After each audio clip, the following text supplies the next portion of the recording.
warmest of greetings, friends, and welcome to Dice Function Discussion, the Dice Functional podcast, where a bunch of friends sit around and talk D&D as well as other nerdy, unrelated topics that we come up with, usually relating to our Dice Functional game. Welcome.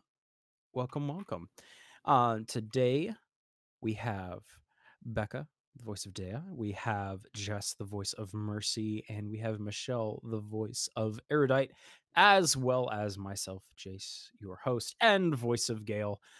Speaking of voice, sorry if my voice is slightly more baritone as I am fighting whatever this virus thing, cold thing, whatever is going around, but we'll make it because cold meds are amazing.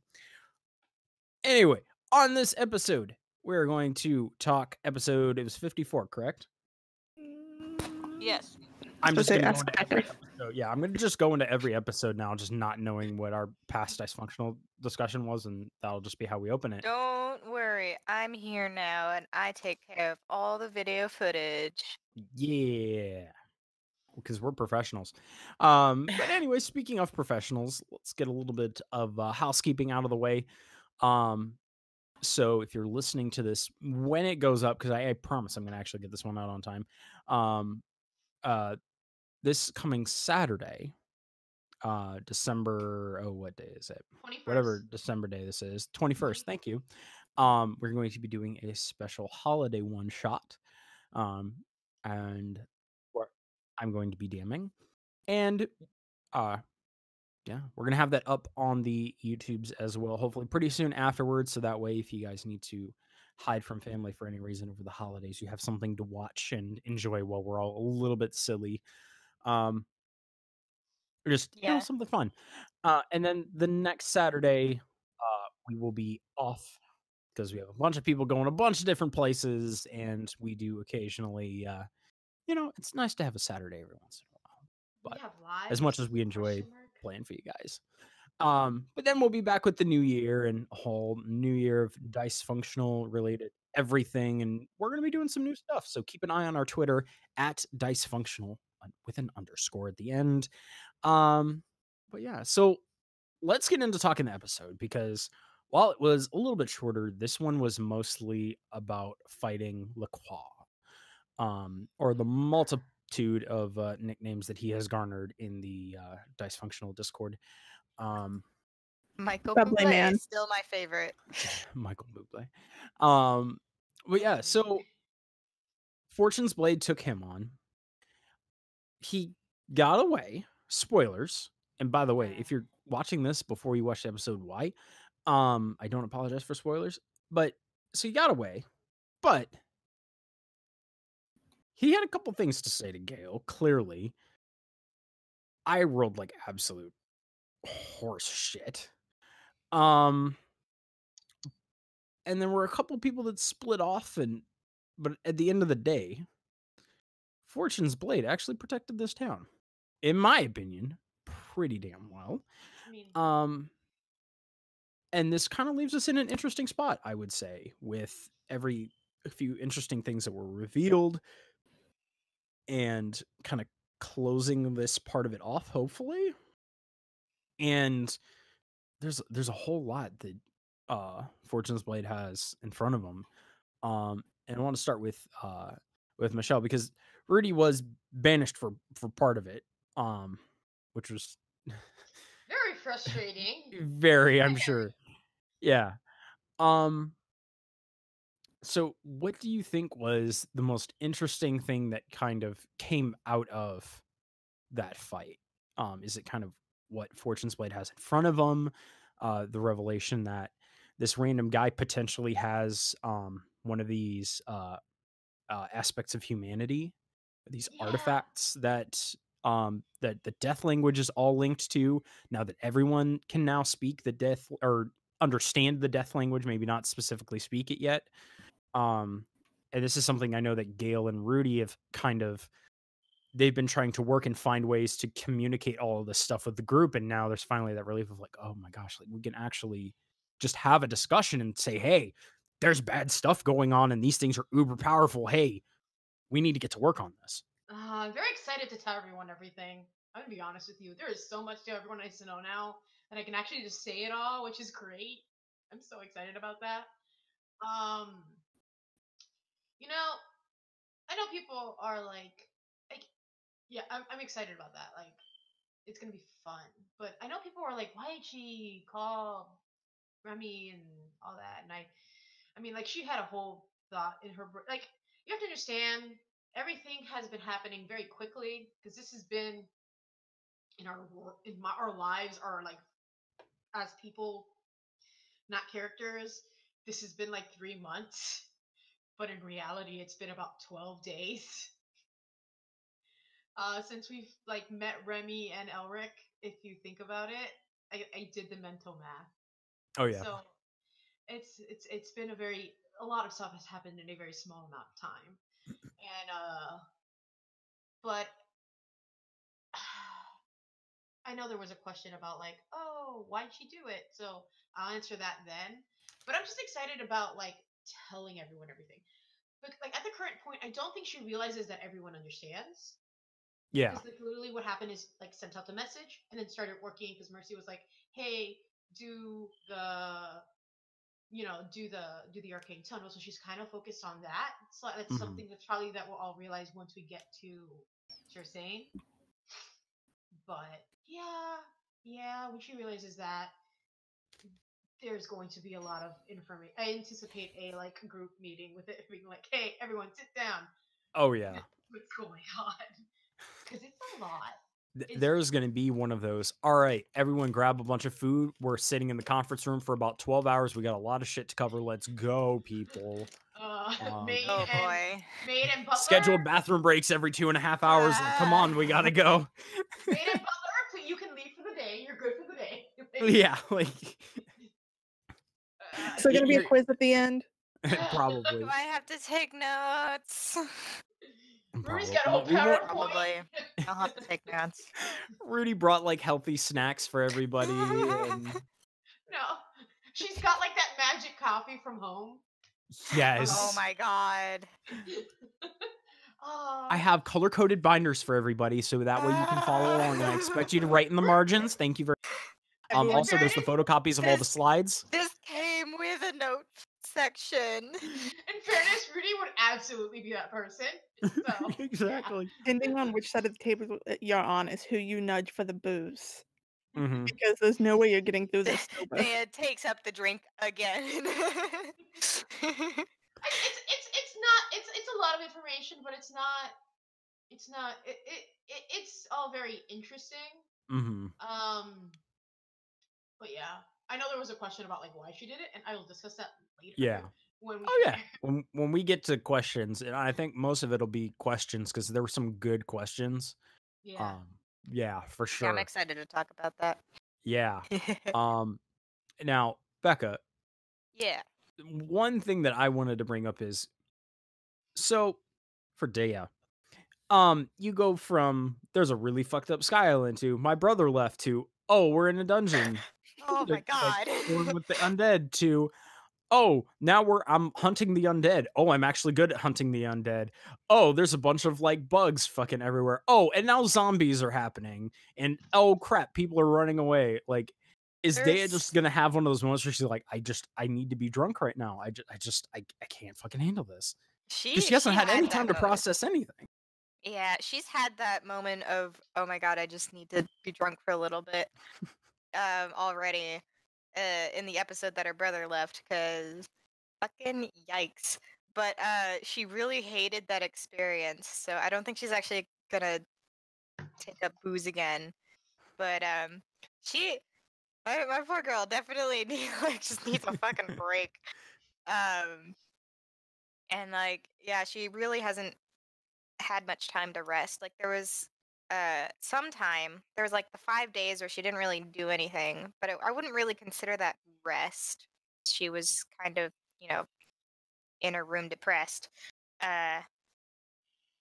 Also I wasn't there, but whatever. Yeah, 5-day It depression nap. It wouldn't have happens. changed much at all, honestly. So that was just good timing on my part.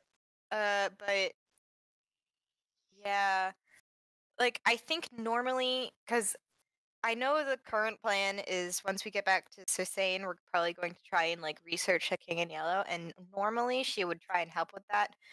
but uh, she is just not in the mental place to like help with any research. Oh She yeah. just needs a little break where nothing's on fire. Yeah. It's like I just need 5 minutes She's to just she's come gather it very all in. close to snapping like a few times in the recent sessions. Hmm. Like a But single newborn, mother of a newborn, not sleeping, not eating well. definitely not eating well. Oh yeah, it's Do I need to go buy definitely more day that. books? No, she's okay. She's okay. Yeah, she might. Yeah. I don't know, wander town. I'm not really sure yet. I don't think she I, knows yet either. yeah, I think it's sounding like the Fortune's Blade crew is probably going to need a day or two to process all this and then talk and then plan another move because boy. In fairness, Rudy does not want to leave town at this point. If we go to Shashank, Rudy is not leaving without the rest of the stuff on her bracelet. Like, Oh yeah. Yeah, I Or mean like that's fair. two- That there's not going to be that much wait time it's like, left it's by like the 2 time or we get 3 back. days. So she's not leaving town without that. Yeah, I doubt anything will happen that is so pressing that we can't wait for that. She needs the thunder damage. Like, I just want the thunder damage. Yeah, I think at this point I know definitely Gail's in that state of mind. It sounds like Rudy is and probably everyone else too of like, okay, the next time we set foot outside of this town, we are going to be geared to the frickin' nines and we're going to be ready for literally everything. Which kind of will bring me into tossing it to you, Jess. So we know that Mercy ran off to go help some other people in the village who were being attacked. And there's a question on that we'll get to later. But as far as Mercy's concerned, she's definitely clearly she has her priorities and everything's definitely working out. As far as looking after the group, because Mercy kind of does that has always kind of done that in kind of an interesting way. Um, is there anything like have all of these recent fights have these kind of changed what Mercy's planning in terms of like, okay, I don't need to worry about these things, I need to worry about this, or is it kind of just business as usual for her? Bold of you to assume she's never not worried. But no, her worries really haven't shifted because I think part of the problem is most people assume Mercy's worried about the party all of the time, just because she is to a point. When it comes to being in like certain situations, like for example, during a fight, Mercy isn't as worried about the party if there's other things outside of us because she assumes the people in the party are competent enough to take care of themselves until she gets back. Which may come That back makes sense. bite her in the ass one day, but you know. I mean, when you're in a group like that at a certain point, and especially once you're starting to get higher level and you think about groups that would do something like that, I know in my opinion, it's definitely something where, yeah, at a certain point, you've got your flow of combat figured out. You know, okay, it sounds like there's one enemy off some other direction.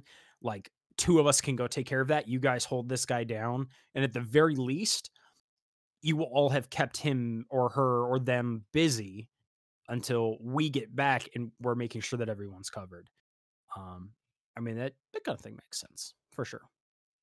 But since the questions are good and they do cover like directly stuff that happened, I want to get to some of the questions that we have here. So I'm gonna keep it going with you, Jess. And question that Cole left in the chat was Mercy is often described as a mother bear. I think Gail may have started that. Does she regret leaving after seeing the condition of her friends? After seeing the condition her friends have been left in. And examples were like Gail pretty much fully feral, Maury darting off, Rudy like contacting people, and Maddie kind of banged up. First of all, bold of you to think she's noticed half of that yet. I know. Again, it wasn't me. I know. I'm we've saying talked that in about it. general. Mercy has Yeah. noticed about half of it. The other half, she's still in like combat mode until we get back to Susane, but she doesn't regret it because like y'all are fucking adults. There are people here who can't fight for themselves. So she doesn't regret leaving because if she hadn't left, people would have died. She doesn't. It's the hypotheticals don't matter to her. She can't think of them that way. She can't think, oh, if I hadn't have left, this wouldn't have happened. She doesn't think like that. She thinks I left because something was happening. So she doesn't have the ability to have that regret that when she comes back and sees that stuff because, to put it bluntly, she doesn't have enough brain power to have that kind of thought process. Because like she's not an idiot, but at the same time, she's more focused on what's happening. So focusing on what she could have done versus what she's going to do. What she's going to do is more important than what she could have done. Which is why she would rather deal with an issue by like Mori darting off, Rudy concerned, Maddie banged up, and Gale being feral, as he put it. She's gonna come back and deal with that in the after, not try to prevent it in the before. Which probably isn't the way you should do things, but Mercy's not. She doesn't know how else to do it. It's that war brain of like take care of what's in front of you and trust your buddy to do their job sort of thing. So and that makes sense for her knowing what she did before she joined Fortune's Blade. And then Take kind care of of a yourself. follow up for exactly. And then kind of a follow up for Jess on that one and Becca too, since Dea did run off to go help other people. Yeah. So Cole's question with this is your character's left and Lacroix got away, allowing him to do this somewhere else to more innocence potentially. While we'll never know what would have changed if they had stayed, Howard, have they had a chance to, I'm going to kind of change the ending of this question a little bit. How are they feeling right now about that decision, knowing he got away? And if you think maybe a day more, is that something that's going to weigh on them? Or is it just like, I mean, because one thing I'll add, this same thing happened with Miss Fortune, if I'm remembering correctly. Essentially, Miss Fortune got away multiple times before Fortune's Blade finally locked him down and took care of him. So how are they feeling about that whole situation? We'll start with Jess on that one. I'm going to come back to that. Mercy doesn't think in hypotheticals. So even when she's had a couple days to think on it, that's not ever going to be what she dwells on. She, at the time, and what she'll always take away from this is, yeah, he got away, but people didn't die. She can't think of, well, he could kill more innocents. Okay, those innocents don't exist. The ones that were in front of us did. So she's not going to regret what she did. And her teammates were still standing, so there's no reason to regret that at any point in time. Even when she reflects on it, the things she's going to be thinking about instead are how could I have done that faster so I could have gotten back. It's not going to be a regretting leaving. It's going to be a regretting not being better. Okay. I can see that. Becca, what about Dea? Yeah. I mean, it's kind of interesting to me. I'm gonna like say this before I answer the question. That like Dea and Mercy both kind of had the same priority, which we haven't really seen so blatantly before, and it's kind of like it's an interesting common ground between them that hasn't really been explored as much. But it's always kind of been there more like give or take. But unlike Mercy, Dea does kind of she tries to be perfect. Which is that's not a healthy thing to be to do, but she had her priority, her number one priority was always protect, like reduce, save lives, basically, like prevent death. Mhm. In this mission anyway. And so she achieved that. But she does think in hypotheticals. Like it's kind of one of her flaws is she is kind of she tries to think of everything. So she's like, yes, okay, we saved these people, good. But Lacroix got away. now he's our responsibility, and he's probably going to do this again in some other town. And she's just feeling kind of like, but she doesn't know how to pursue this, and she knows that it's not really possible for them to find him before he does that. So she's kind of trapped in that, like, I, you know, like I should have been better. I should have, or something. Um, you know, maybe I'm not as being quite as eloquent as I usually am, but that sort of No, thing. I think it makes sense in a in kind of a context of see, now even I'm struggling with how to put it. Where it's like, if I had done just a little bit of something differently, could I have taken care of all of the situations instead of just one? Yeah, basically. Yeah. um, Just kind of like rethinking, like, okay, like replaying it and trying to figure out what you could have done differently. yeah, and Yeah. she tried to like, she really did try to account for Lacroix getting away. Like she finally was able to use like Hunter's calling, basically Hunter's mark, on this guy, and she kept it up while she fought the zombies because she intended to come back and track him if he got away, but he escaped through a portal, so now that's not really trackable. Yeah. So, And that'll happen. And I mean, we've seen that before. Again, there have been multiple monsters that have gotten away but come back around. And kind of almost related to that, the question that Cole had for you, Becca, was outside of protecting Cal, I, Colt, feel like this is the first time Dea has had a strong desire to protect people to the point of risking her own life. With her brother gone, is she redirecting the feelings to other people, or is there another reason for the seemingly increased heroism? yeah, that is. I've been thinking about that question all day. um, yeah, like she's always had this really protective spirit, um, but it has always been directed at her brother because like that's all she had for the longest time in her life, um, and like and she perceive, and this is not maybe a fault as well, but she kind of perceives her brother as weaker than her, um not like overall, but like he's you know even less like physically strong and less constitution than her, um more or less, and not as great of like a melee fighter as she is. So she's always, they're twins, but she's always been like big sister protector, and now he's gone. So she's kind of learning that she does want to protect people, and she wants to protect people who are weaker than her. Um,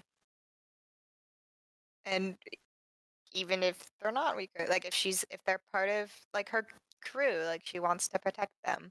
Um, and it's also a struggle for that though because she is not physically strong herself. Um, so like it's actually I don't know if this will ever get brought up in game, but like I'm the player and also her were kind of like debating going off to protect those people because like she knew she had to, but she knew she wasn't like strong on her own. But then Mercy ran off, and she was like, "Oh, okay. It is now time to act," and like I have Yeah. to take this risk. Or Join me else. and protect our shield. Join. So, Mercy making her own decision actually helps spur Dea into acting at that moment. Plus, she couldn't really get to Lacroix at all, so that also Yeah. helped. But yeah, like Cal leaving, plus just being like a blue cloak and going on blue cloak missions, like she was very protective of Talked as well, and her brother was still there, even though they were kind of rocky at the moment.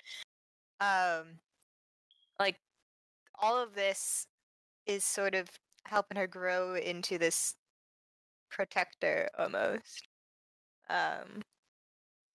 And it's interesting. It'll also be interesting to see how that grows along with her connection to Aristil. Oh yeah. Maybe we'll get another like special hunt or something like that. You never know. That'll be pretty Maybe. cool. Yeah. He hasn't talked Um, a lot to me yet. Yeah, you know, you never know. Yeah, give that kind of thing time. Yep. And like it's been mentioned before, it's essentially been what 12 days, Yeah, like it in has game. not been long. Yeah, like he It has talked to been you. like 2 weeks since she It's- got the powers. Yeah, he like talked to you No, no, yesterday, no. and it's like It's been 10 days. It's okay, been 12, 10 days. It's been 12 since we met Remy and all them. It's been 10. Has it been 10 Counting. days or 10 business days? Those are different. Yeah, it's been less than 2 weeks since they had It's been got these powers. Yeah. Plus, no one knows she has these powers yet either. It's true. Well, everyone knows that she made a deal with him, but Yeah, but what does that mean? Ooh. Yeah. She hasn't used Eldritch Learning Blast stuff. yet, so. She hasn't. Well, there's no point in her using Eldritch Blast yet because she doesn't have. It's No, it's fine. It's yeah. Eldritch Blast. Gotta wait for the right And she- poetic moment. She finally used a spell last game, but it was with no one else around. Yeah, that sounds about right. It happens. It's a Eventually ca- we'll realize. It's a caper. It'll be fun. It'll definitely be fun to figure that out. Because hey, Yeah. everyone's getting a bunch of powers and stuff like that. Yeah. So for Michelle, for the voice of Rudy, so Cole's is less of a question, but it's more wants to know some thoughts. So given how Rudy contacted Remy, Cole would like to hear the thought process of going from these people are enemies to I'm gonna call them to help. Is it I'm gonna expand on that a little bit. Is it a hey, like we need help, or it's like, hey, you're going to help us, kind of like more like threatening, like, listen, we need the stuff that you have because you guys are useless. The Grinch is dummy thick. The Grinch is dummy thick. Thank you, Connor. Like, oh god, the thought process is so like her brain is like so much. So her changing from potential enemies to like potential allies is the fact that she went to the tomb and the thing was still there. And when she saw that, she was like, okay, maybe they're not bad. I don't know. It's just she didn't think.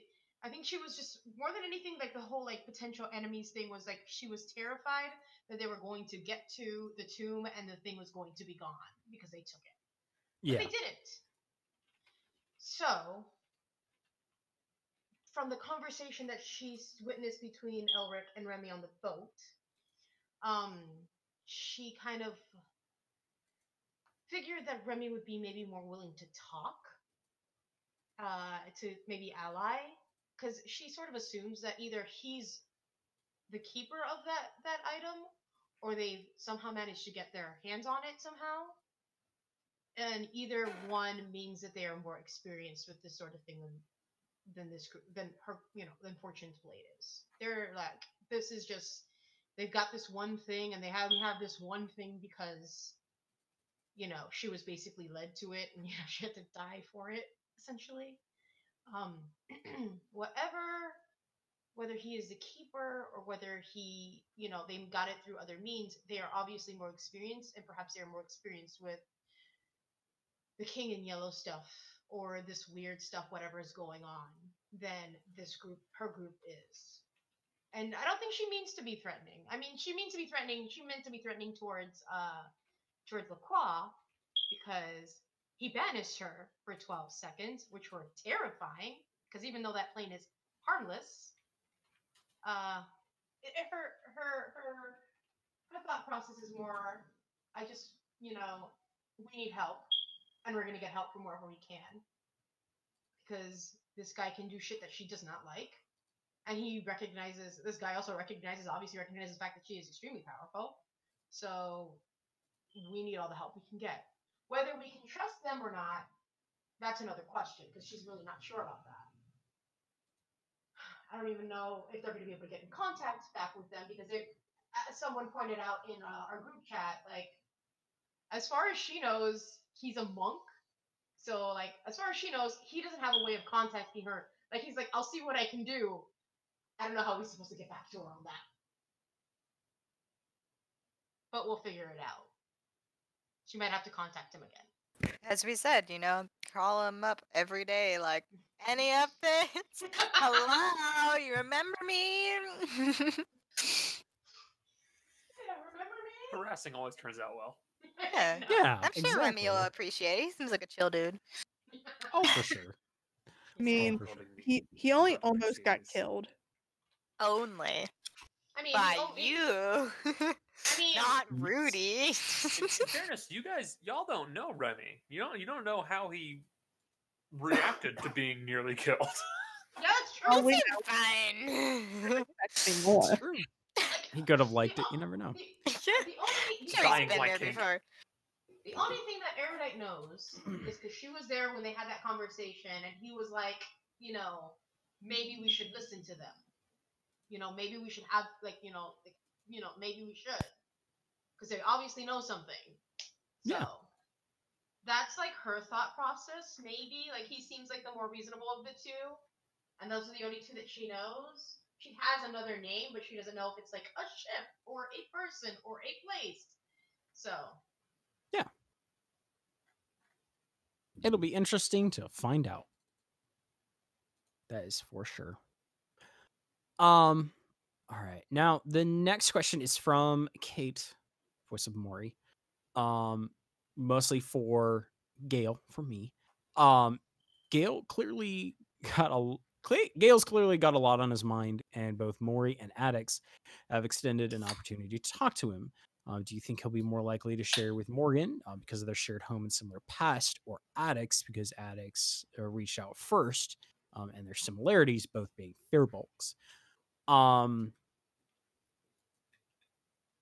don't. Gale isn't going to just immediately open up to anyone specifically.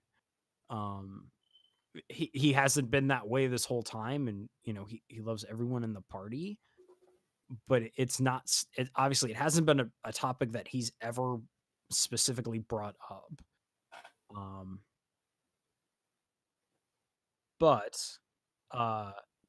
there's a slight chance that Addix might be able to get a little bit more. But he's definitely still the type to share. Just nobody's ever broached any of the subjects with him, and it's never come up in conversation. So there's a lot that Gale's willing to share this next episode. So we'll see how much comes out. Like I've said, lots of interesting stuff happened to Gale in that fight mentally. So Gale and Mercy it'll get be in a cool. fist fight. You never know. And then one last question, kind of for the group as a whole. Before everyone left for the tomb, everyone made it clear that anyone new who was added to the group should not be told anything weird right away. How are your characters feeling now that Addix has a front row seat to the group's entire weird? With Lacroix and Gale getting artifacts, Gale mentioning he died. There have been all sorts of weird enemies. Everyone has interesting weapons and stuff like that. I've learned that we can't hide our weird. Yeah. It's just impossible. Like, it's just, I don't think it's possible for us to, especially, like, you have two members of the party who have died. You can only hold that back for so long. Oh, yeah. Yeah, I actually know Dea's stance on this perfectly, and she's probably going to act on it next session. But, she's basically at the point where it's like, we have to put Addix, like, officially, in a probationary period, and, like, officially invite him to the team, because it's a mix of, like, well, he's already seen so much, and also, like, a little bit of guilt, because he's been dragged along 2 missions now where he could have very easily died. And so she's like, well, now it's time to give him the opportunity to like actually join us. In which case, we might not still trust him fully yet. We don't have to tell him everything yet, but like it's time to start bringing him in. It kind of feels the same way, to be honest with you. And it's like, with all the stuff that she's going to say, it's not like she can be like, oh no, you go away. She already, she's gonna realize he can understand it too, so she's gonna, at this point, it's not really, it's pointless to kind of hide it from him.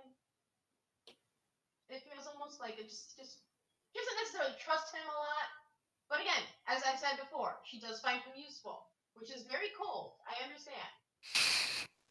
But it's also true, and that's how she thinks. Like, he is extremely talented in druidic stuff, which she doesn't fully understand because it's not really her kind of, like, her magic is very much a learned magic, and his is not.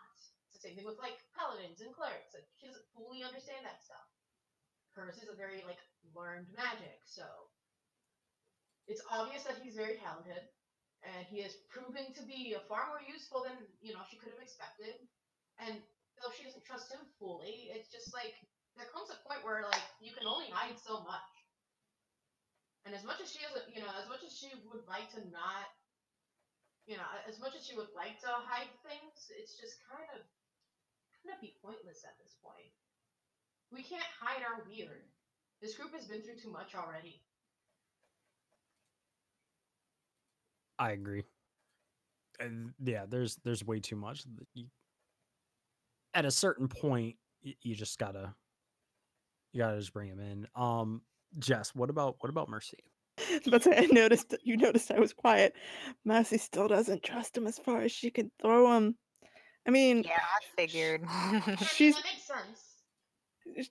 He's such a weird dude, guys. That's Mercy's brain on that is. He's fucking weird, even by Gale. And Gale's weird. But she won't oppose the party if they decide to start bringing him in on things. But she will voice her concerns. Yeah, like the reason I said like probationary period is like they doesn't really trust him yet either, but it's just at that time where it's like we need to start seeing if we can. I think we're all still like very, very reticent to trust. I'd say It has always been reticent to trust with it. Y'all knew that. Yeah. Mercy has surface level trust, but then there's deeper trust, and surface level trust is like, oh, I'll get in a fight and help you, because that's essentially what Addix has right now. But like, oh, by the way, my entire family is murderers, and we've brought 2 people back from the dead. That takes a little bit more. I don't think we need to necessarily, like, obviously, like, out of character, I don't think we necessarily have to bring up the whole Mercy's, like, family stuff. Like, I don't think that's something that needs to be. It was just an example. Yeah, that's something I feel like as a group I don't think we'd actually broach. But like the bringing back from the dead, unfortunately, I think has to come up because Gale has mentioned it. So there's really nothing we can do about that. Unfortunately. Oh yeah. Gale's not good at just like, oh yeah, I'm just gonna like completely not say anything because Gale's Gale. Gale is Gale. Gale definitely he definitely thinks that it's time to bring Addix into the group. He's been here. He kind of fell into the group at, in his mind, an important time. And we all know that Gale he follows fate. Like if he follows anything or anyone, he follows fate and what he believes is kind of fated in front of him. And all of a sudden Addix was there to help them, and Addix has been very helpful. But also partially because at this point Gale's having issues trusting anybody who isn't Fortune's Blade. So it's also one of those, a lot about us. So even if you are like the worst person in the world, at least you'll be really close and I can just like take you out if I need to. Like kind of as like, right. if the worst possible thing happens, I can just smash you. But mostly my opinion is, hey, you're probably meant to be here. Can I for make a whatever joke real reason. quick? Let's keep your yeah. Considering it's Cole's character, he'd probably be okay with getting smashed by Gale. Down to smash. Ah. Oh my fucking god. Not that kind of smash, but yeah. But yeah. As far as I think- questions go, that's most of what we had. I have a question. What do you Okay, want? Connor, what's your question? Do you guys think your characters are consciously aware of their strangeness and how peculiar everything is around them? Yes. I don't know what you're talking about. Because, dude. like, do you think they're walking around going, I mean, I'm sure all the other Blue Cloaks are saying the same shit too. We made the boss take a break. That's true. We did make the boss take a vacation. Right. Also, we've also been told by our boss that resurrection is exceedingly rare. So, like, the fact that there are 2 members of this team who have been resurrected is, I also think we're also kind of aware of that. So, Let's just go down the list, shall we? Dea, ex-pilot. does not see a lot of the weirdness, honestly. Because, like, she knows that, like, some members are in really unique situations. She knows that, like, the death thing and that the fact that Maddie can bring it up, like, she knows these are weird, but she doesn't view herself as weird. And from the brief, like, conversations she's had with Avro, she's just like, oh, I guess this is just what an adventure entails. Like, maybe we've got a little bit of an extreme, but, like, we're not, clearly we're not, like, the most unusual. We fought a giant crab in the first mission, and Avro was like, yeah, that'll happen. So this just kind of set the tone for her. I'm gonna say this as a mercenary who traveled around from the age of, like, she joined the group at actual missions around 12 till now. When she's an actual adventurer, she's well aware everything going on is fucking weird.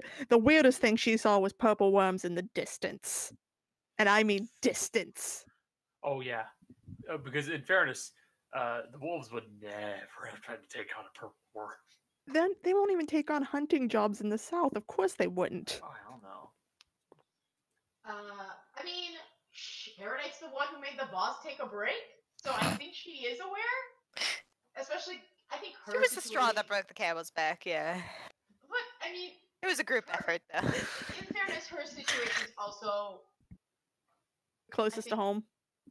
yeah, and also like It's can be- definitely the hardest for the Blue Cloaks to deal with, I think, as a Yeah. whole.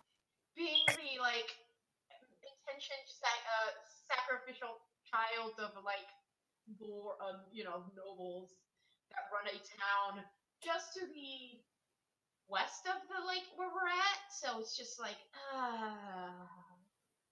yeah, no, I think more than anything Paradise aware, because also like she died and came back, which she's been told is very rare. So yeah, I think she's aware, but like I think she's more aware, like she's more consciously aware of like herself more than the other, like all the other stuff going on around them. Like, what's going on? I think she's more, yeah. So I think she's more aware of like her own situation, like than the rest of the group. But she is, at the end of the day, she's still Erudite, who is still a bit stubborn herself, because that's who she Makes is as a sense. person, you know. Yeah. How about Gale? Yeah, where's Gale in this?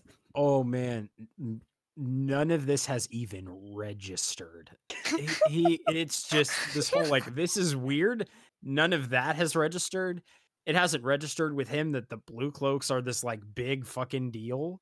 He's just like, they're just some other people that also wear these cloaks that are blue and get jobs. Like, I don't get this. The but- thing is with that, Gale it should have clicked with Gale in the fact that people just listen to him.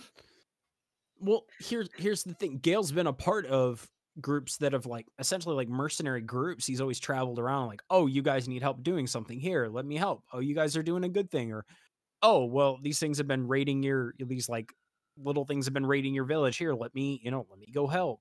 Squish. And yeah, and people listen to him because he's so fucking big and so intimidating, or they take 1 second and he's really nice and like, oh, well, you're really nice and you're not asking for a ton of money. So sure, we'll listen to whatever you want. You seem to know what you're talking about. So it's not this conscious, like, oh yeah, like you're going to totally listen to me. He's just like, look, we're in charge. I'm the one talking right now. You guys are all going to listen. We're going to keep you safe. Cool. Awesome. And just goes on with his day.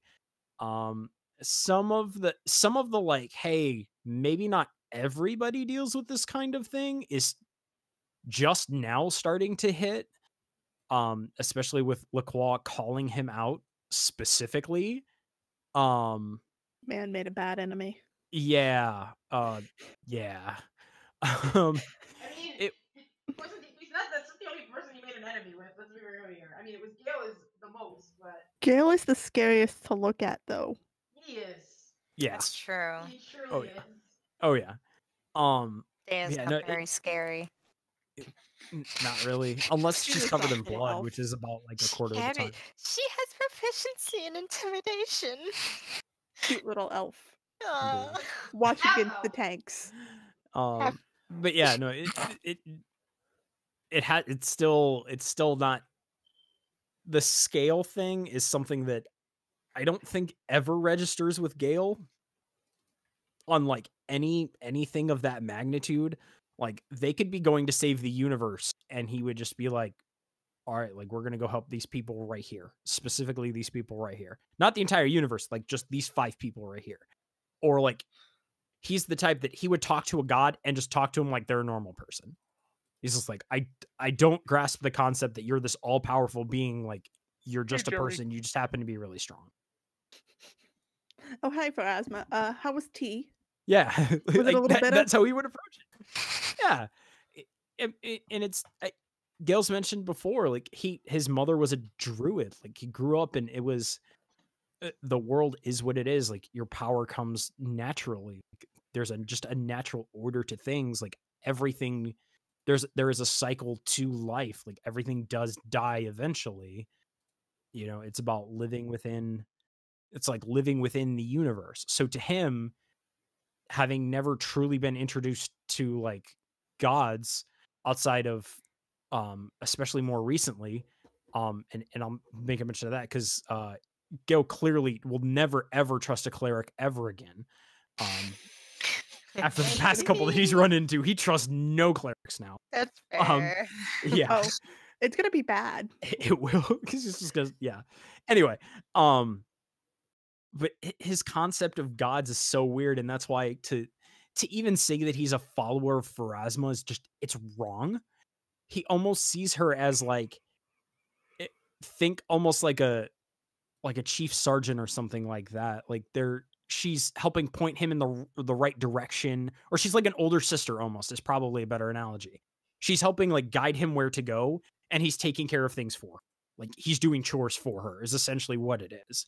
There's no concept of like, you're this like all-powerful being that has like this insane amount of power and can just obliterate me off the face of existence with like essentially the snap of a finger. Just none of that registers. He's like, yeah, whatever. What did it cost? Everything. There we go. I got you. I was waiting to see if you were gonna finish it. No, he has the Captain America approach of, you're no god, buddy. In a weird way. Except his, like, you're not as powerful as Mother Nature. I'm not worried about you. Except he doesn't he doesn't even necessarily believe that, because it's not like the green faith where nature's all powerful. He's just like, just the universe exists, man. The universe exists and it has power, and we're just all living our lives.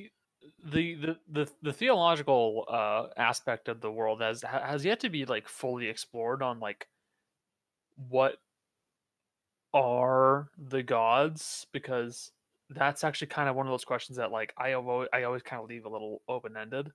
Mm-hmm. Like I'm never going to explicitly tell you what the gods are. Yeah.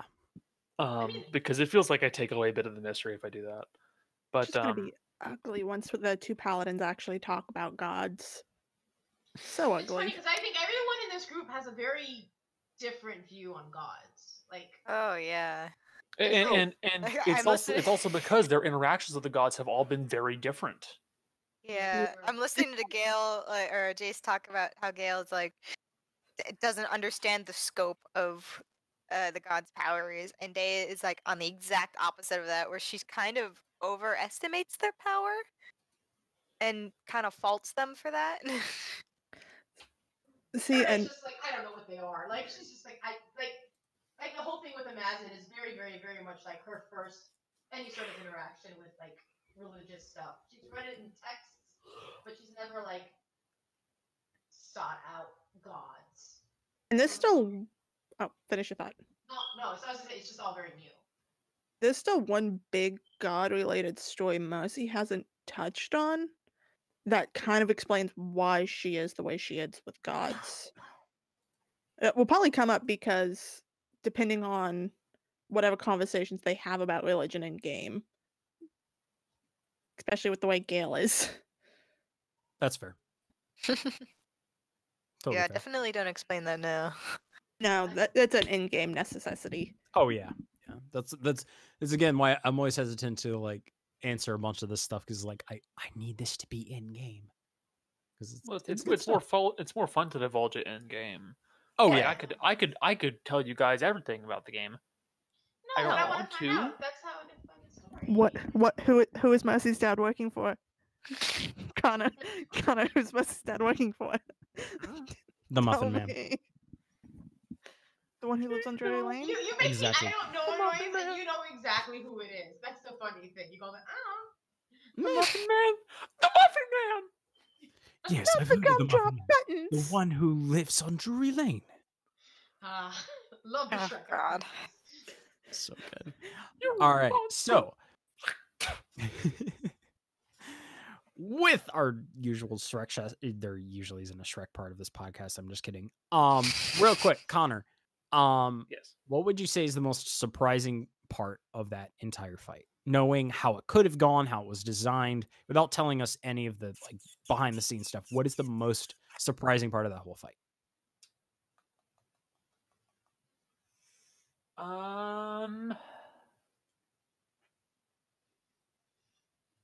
I expected a good chunk of it, to be honest. That's fair. Did you expect any of the citizens to die? I planned for it. Granted, I planned for a lot of things. But plan isn't the right word. I have the contingency set up, and I know what I could do if I have to, but I don't actually have I don't always have the stats ready or like the map ready or what have you. You Mhm. guys can definitely catch me off guard with stuff like that. What is the most surprising thing that happened in general during that session? How about that? During that session, I'd say probably Erudite just deciding to get Remy's attention and like contact him again and say we need to talk, we need to do something. Like that was surprising because I didn't expect you to do that. Everything else that was done in game, I kind of anticipated. Really, what surprised me was that so many of you were so willing to keep fighting. To keep fighting Mr. Lacroix, even though you knew people were going to die. And the individuals who decided to go help other people were, first off, Mercy, who I knew was going to go and help people. And Dea. Yeah, and Dea, who was actually surprised me a bit more. Hey. Well, it's not like No, it's like, hey, I surprised you. well, she strikes me more as a straightforward kind of character. Like the mentality would be almost more like, well, if they're attacking because of him, I'll just kill him. You know, simple solution is the right one. I'll just stab this guy. And not like that was definitely on her mind. Like, yeah, I mentioned this earlier in the podcast before you hopped on, but like part of the reason she went, not the whole reason, because like the major reason was that her primary goal was preventing death. But part of the reason she went was because Mercy went. Because at that time she was still like kind of unsure of what to do because she knew like, yeah, this is caused by this guy. so obviously, well, not obviously, but like, so supposedly killing him solves the problem. However, those people were in danger now, and she couldn't reach Lacroix at all, like at all. It would have taken probably 2 turns for her to even get on one roof, at which point he would have gone to the other roof. So she's literally just on the ground, like throwing knives, and that's not her strength. So she was kind of in a position where she could either stay and fight and not really be useful, or she can go and make sure that these townsfolk who have already suffered so much, like, can get out alive. Come fuck up shit with me, Dea. Team fuck up shit. But I will point out, Yeah. I will point out that Erudite kind of wasn't really aware what was going on because she did spend half that fight like somewhere else. So Yeah. Banished. Poor Yeah. Rudy. you know, Lots, I mean, lots the happened. person I feel worse for in that fight is still Gale, because Yeah, Something so happened. many shitty rolls. Oh. Yeah, everything happened all at once. It was just Yeah. a That- lot. That was something that me and Jason wound up speaking about like after the session. Like I sent him a message like, dude, what the fuck happened to your rolls? No fucking idea. And That I was a- still don't know. that was a bad session. I think at the end we had like 8 natural ones. yeah, it was. And it I was- think the one algorithm natural was 20. just- Yeah, That whole I fight. still Idiot. hold that, like, if Gale hadn't rolled so shittily, the outcome might have been very different. It very well could have. Yeah. And again, the guy Uh, could have ran faster and teleported Yeah, but because he was He very Gale well gloating just could've. at never first. got the chance to like lock him down like he usually does, because he just Yeah, he kept Could up not. pressure on him so that Lacroix was constantly running, but he couldn't lock him down. And that's something Jason and I talked about, the fact that Gale almost wiped out all of his spells. Yeah, just And that was by all really like like close, yeah. shitty. being there. he couldn't land Uh, anything, but he could be it- there. That is still not correct to say by any means. Because he still very much had a 6th level spell slot he could have fucking smacked Gale down with.